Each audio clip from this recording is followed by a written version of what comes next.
Right. All right. My bad. I'll skip through this because you've already just heard it very quickly. So codec comes from encode decode for the terms encoder and decoder, and these are the devices or the software that does the work. It is not from compression and decompression. Codecs are not file formats in and of themselves. They are merely instructions on how to handle the data, the video and audio data. Some codecs, we'll talk about that in a bit, have file formats embedded in them, but most are what use what's called a wrapper, and a wrapper is the file format that's put around the codec.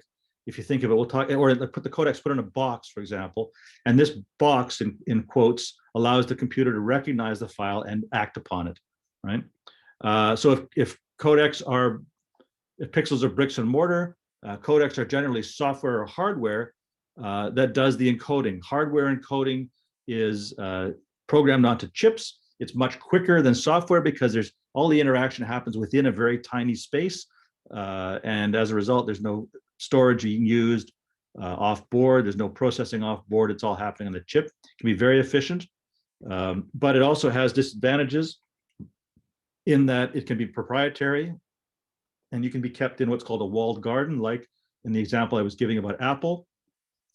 Apple comes up with a new codec. They don't release it to anyone else, and only Apple equipment has this codec. And now someone has to write a piece of software to transcode that. And when you transcode it, you lose data, blah, blah, blah, blah, blah. Apple's point being that they want you to stay in the Apple environment, right? They don't share their secrets, quote unquote, with other people. So, that's an example. It's the same as, Tesla is a good example where their superchargers don't have standard electric car plugs on them. They have a Tesla only plug. So the only Tesla people can use them, which on the one hand sounds kind of cool, but as the world of cars expands and we get more and more electric cars out there, it's going to be a bit of a drag, right? But that's intentional. They don't want you to use other cars. They want you to use their car. So, and that's just, although it's sort of ethically questionable, it's nothing illegal about it. And I guess you just have to live with it. So what is a codec? It's a set of rules that determines how the analog source will be turned into digital data. And it's important to remember that a codec is merely a set of rules. It is not the software itself or the hardware itself, although we refer to those things as codecs in shorthand.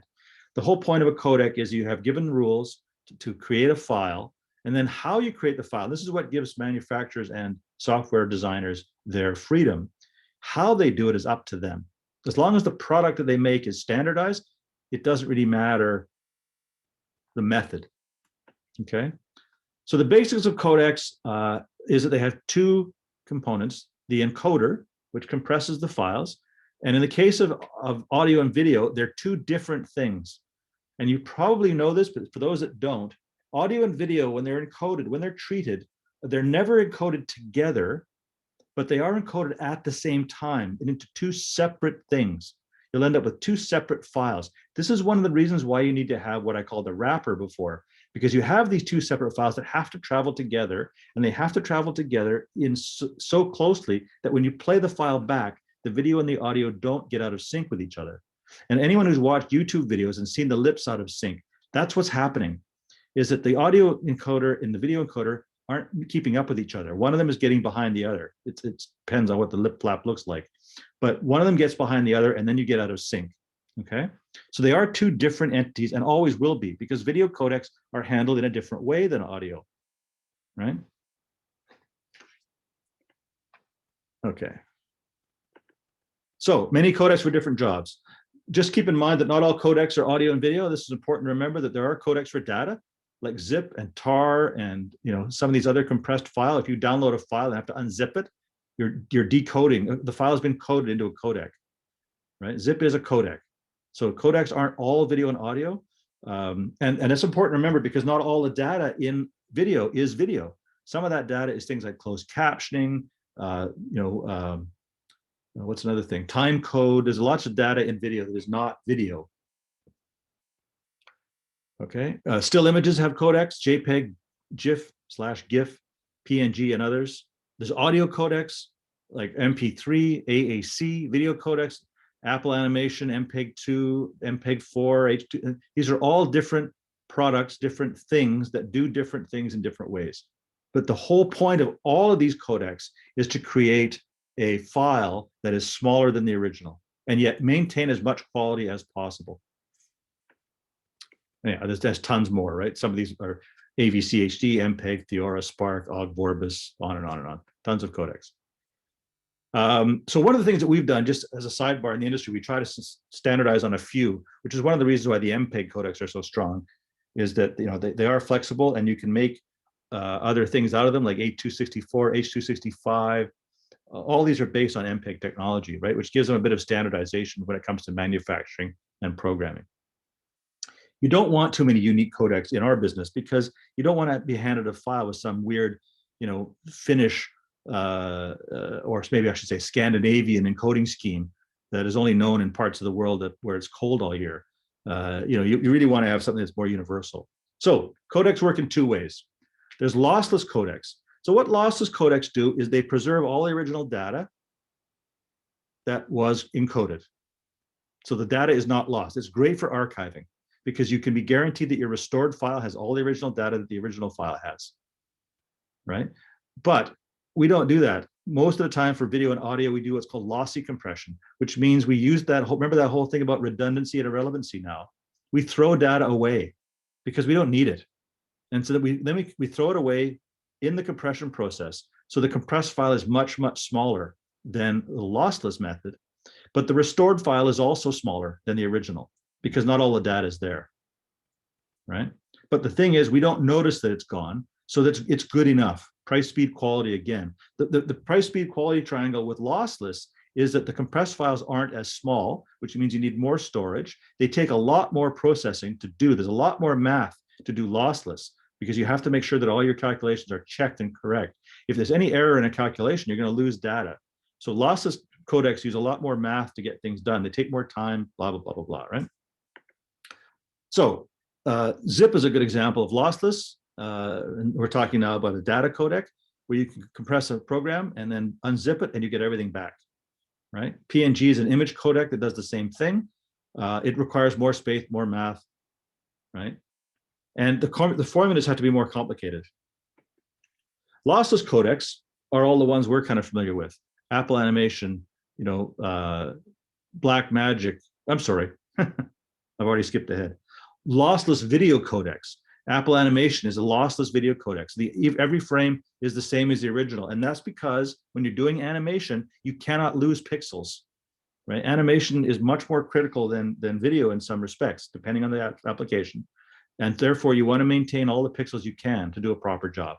And then Blackmagic, Lagarith, VC2HQ, these are all used for things like archiving. Lossless audio codecs like FLAC, which is called the free lossless audio codec, Dolby True HD, Apple Lossless, ALAC. These are all lossless audio codecs. Now, lossless audio codecs, uncompressed audio or lossless codecs are fine because audio files are by definition much, much smaller than video. So we don't mind lossless audio, but lossless video files are, pain in the butt. And this is why, right? Large files, hard for streaming because the files are so big, the bit rates are so high, and storage is more expensive. So here's an example of lossy codecs now. We take an image, we then apply a JPEG transform to it, and we end up with the image on the right. Now these are zoomed in, but you can see that data that's happening on the right, those artifacts you're seeing are permanent, right? So this is too much compression, obviously, because we're seeing these artifacts, but this is an exaggeration that you understand that by doing this compression and using this method, even if you reduce the compression, the data is still gone. There's just less of it is gone. Okay, it's discarded. So we know about how, right? We know that we use spatial and temporal redundancy to discard the data, and we use irrelevancy, right? We've talked about this before. A couple of key things to remember, of course, are inter and intra. So video compression uses two types of compression, intra-frame and inter-frame. Intra-frame within the frame, so that spatial redundancy, and then inter-frame compression is that temporal redundancy over time. All right. Motion JPEG uses only intra-frame encoding, as each frame is a separate image. The DV codec uses solely intra-frame compression, right? So DV doesn't rely the way MPEG does on multiple frames. It does it within the frame, but it does a big crunch to those frames. So DV quality isn't as good because it can't take advantage in order to get the file small enough, it's got to really compress those frames. So the image quality is not as good. MPEG, classic interframe codec, right? And using our IP and B frames we've talked about before. So, and again, I went over this before at the MPEG lecture, and this is just going over it again with codecs.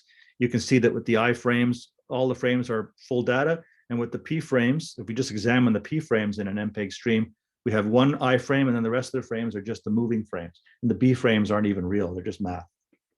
Okay, so what's the compression trade-off?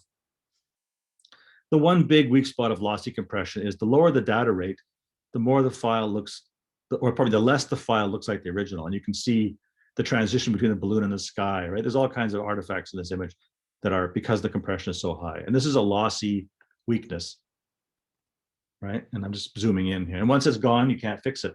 There's nothing you can do to this image now to get that data back. You can apply tricks in Photoshop or in After Effects or even in Premiere or Avid to blur some of these blocky shapes, but you never get that data back. However, intra-frame is more efficient. Because you're comparing frames, you can remove more data, as we talked about with MPEG. The trade-off number 2 for compression is that what's called quality for decode complexity. So the more quality you need, the higher quality codec you want, for example, such as AVC Intra, where you want a high quality codec, the more complexity you have to have, the more the software has to work harder, right? The more the hardware has to be optimized.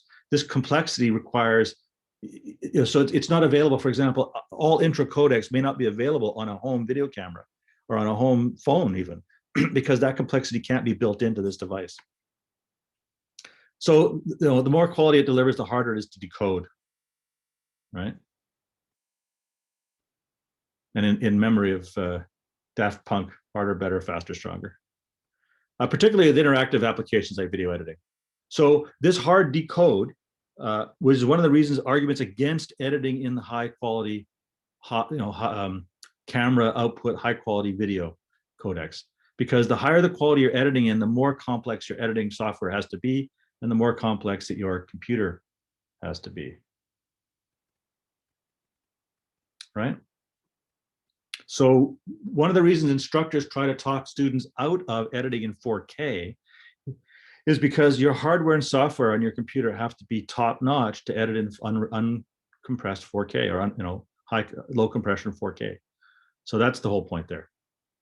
More math, more power, more processor, more time, right? The classic. That's what harder means. Okay, there are some function-specific codecs for certain tasks. Like camcorders, for example, you'll find like DV, for example, you go back far enough, DV was developed for videotape. It was put digital on videotape and it became a codec unto itself. It's not used much anymore, but it's still out there. You can identify codecs by their function, acquisition, intermediate, and delivery. So acquisition would be camera codecs used in camcorders and capture devices. The job here of a codec is to capture the video as high as possible, which means you have a clean, high quality original file that you can go back to when you finish your editing and rebuild your edit. And what I mean is you take your file and you then copy it into a file that's half the size or smaller, do your editing in that smaller file. And when you're finished the edit, you do what's called a conform. I don't know if Dave Berenbaum's talked about conforming, but you basically replace all the files, all the clips now in your finished edit with the high quality files. It's an extra step, but it's much quicker than trying to edit in the high quality stuff if your hardware that you're editing on can't handle it. Some acquisition codecs motion JPEG, which are uncompressed temporally, MPEG-2, H.264, red code RAW. RAW isn't a codec typically, true RAW, and we'll talk about that when we talk about RAW at another lesson. Red code RAW is a codec, as is like log, but we'll get to that another time. There's intermediate codecs. These are for editing, basically. And so you'll see things like ProRes, which was Apple's intermediate codec, or DNX HD, which is Avid's intermediate codec. Right? And these were designed specifically to allow you to edit faster. For example, everything was an iframe. The audio and video are optimized for Apple or Avid's software, Final Cut. When I say Apple, I mean Final Cut. Resolve, I don't know if Resolve has its own codecs. Adobe doesn't, but they have a whole other I'm not going to talk about Adobe's Codecs. That's a whole other weird world that they have. They're another one with a weird walled garden of sorts. Again, the big push with intermediate codecs is mostly all iframes for editing, usually. Yeah, and you'll see things like all intra or blank intra, like AVC intra. Some cameras are now shooting, as I said last week, in intra formats, which is great because now you're shooting in the intermediate codec, which is fantastic. And we might be getting away from the day when we had high-end codecs in cameras, but I don't think so, because remember, as we manage to make the cameras able to shoot in AVC intra, we then crank up the resolution to 4K, and we lose that ability again because now we've quadrupled the amount of data in the picture, right? This is the never-ending ladder of quality improvements. And at some point, I think the industry is going to stop and say, you know what, we've reached the highest resolution we need to be at, but we're not there yet. People are still pushing now to 8K and beyond. And the amount of data involved in shooting in 8K, it just blows my mind. Then there's delivery codecs. And these are things like YouTube and for streaming. And these, some of them happen automatically. So when you upload a file to YouTube, it automatically converts it to its own codec. And in fact, sometimes in the case of YouTube, multiple codecs, the same file is converted to multiple times so that you can change, as a viewer, you can change the file resolution on the fly, right? Because you might want to change the data rate to match what you have at home.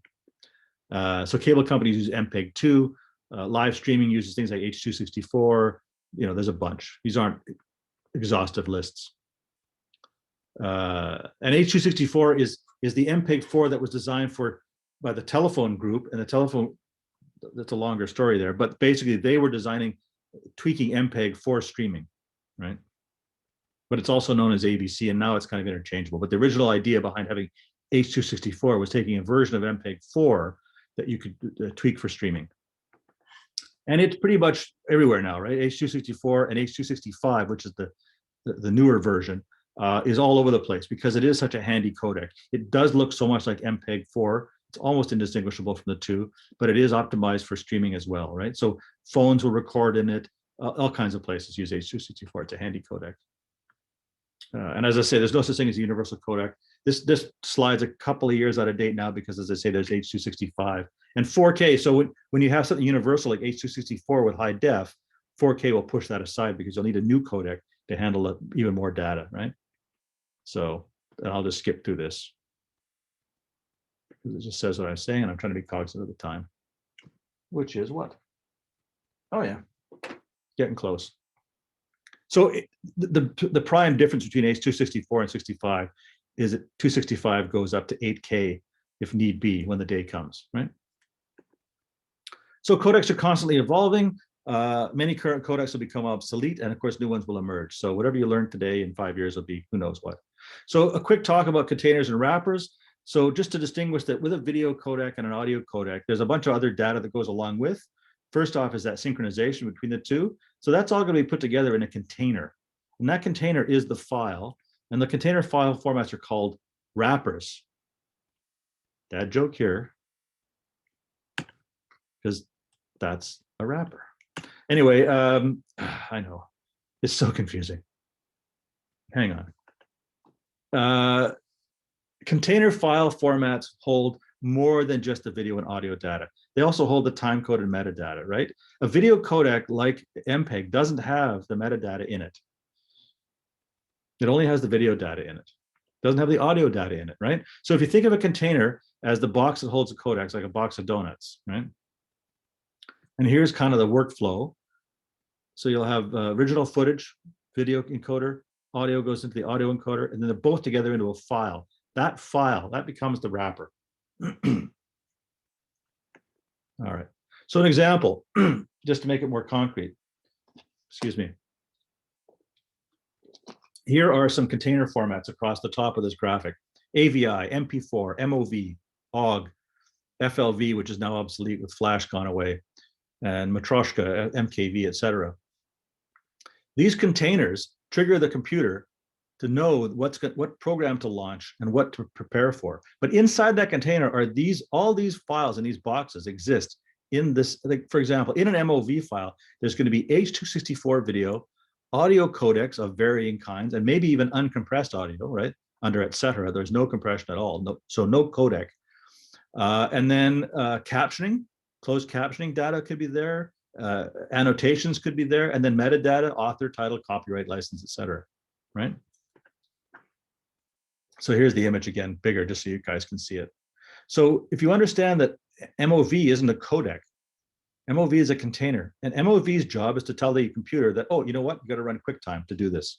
And then QuickTime wakes up, launches, and this all happens in an instant. And then QuickTime examines what's inside the file. It says, what codec do I need? What audio do I need? Yada, yada, yada, right? So that's what containers are doing for you. QuickTime for Apple, AVI for Microsoft, and MPEG-4 is also a codec. I mean, a container format. So just again, to show you what's inside the MOV file, video, audio, and metadata, right? These are just examples of what could be in them. So this is the generic, any container format is going to have encoded video, encoded audio, and metadata in it.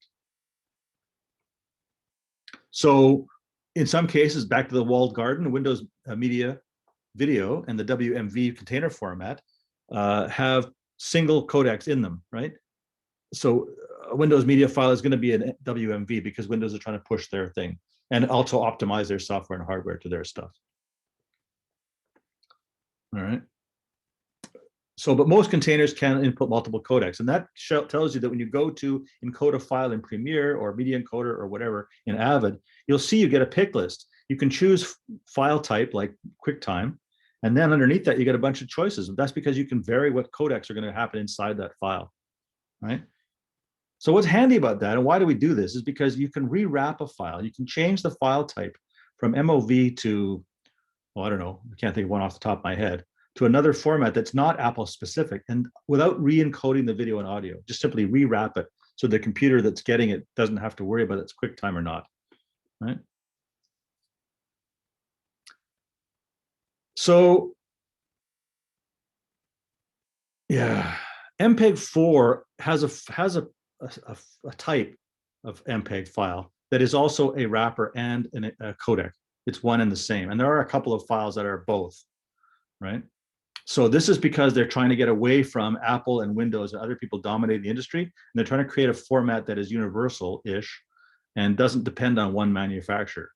So they create these codecs that are also containers. It's all one and the same thing. I hope that's clear. I know it probably wasn't because it didn't sound clear when I said it. But just understand that there are some codecs, and one of them is one version of MPEG-4, MPEG-4 Part 2 it's called. Sorry, MPEG-4 Part 1, which can contain another MPEG file, MPEG-4 Part 2. And this is, again, trying to come up with a universal worldwide. Because if you depend on the manufacturers, they're going to serve themselves before they serve you, right? They're going to want to make sure you have to buy their hardware. And some of these groups like MPEG and JPEG and these other organizations, remember they're organizations that create these standards, are trying to get away from that. They're trying to fight that manufacturer's domination, right? Yeah, PCM for audio, it's considered uncompressed. So it's really a file format rather than a codec. It's not really compressed. It's basically a sampled and quantized audio file, right? And this is because over the last 20 years, audio files have gotten to be trivial in size. Audio files haven't changed size since we started going digital, but video files have gotten so large, and storage and speed has moved up to accommodate video so quickly that audio doesn't really matter anymore as far as file size. It's just a little add-on at the end, right? You've got a 5 gigabyte video file and maybe, 200K of audio, or 300, even a couple of megs of audio file. So there's nothing to deal with there. Yeah, so I guess the takeaway here is, and if we're kind of getting, like I said, short on the hour, is to keep in mind that all stages use codecs, right? Understand their operation and their roles. There's a ton of, and I don't want to bore you guys. I know this is dry enough as it is. There's a bunch of stuff in the Learning Hub that goes into more detail about this. The quiz is on stuff that's in the presentation, but for more and more detail, because there's no way I could give you an exhaustive codec lecture, but watch the videos if you're interested. Read the material. You should be able to follow some of the conversations that I've linked to understand what they're talking about. And that's a kind of way to test your knowledge and see if it actually is doing it for you. So like I said, I wish I could be more clear. I could try, you know what I could maybe do? Let's not cop out. We still have a couple of minutes here. Let's let me find a clip. I'm going to stop the recording.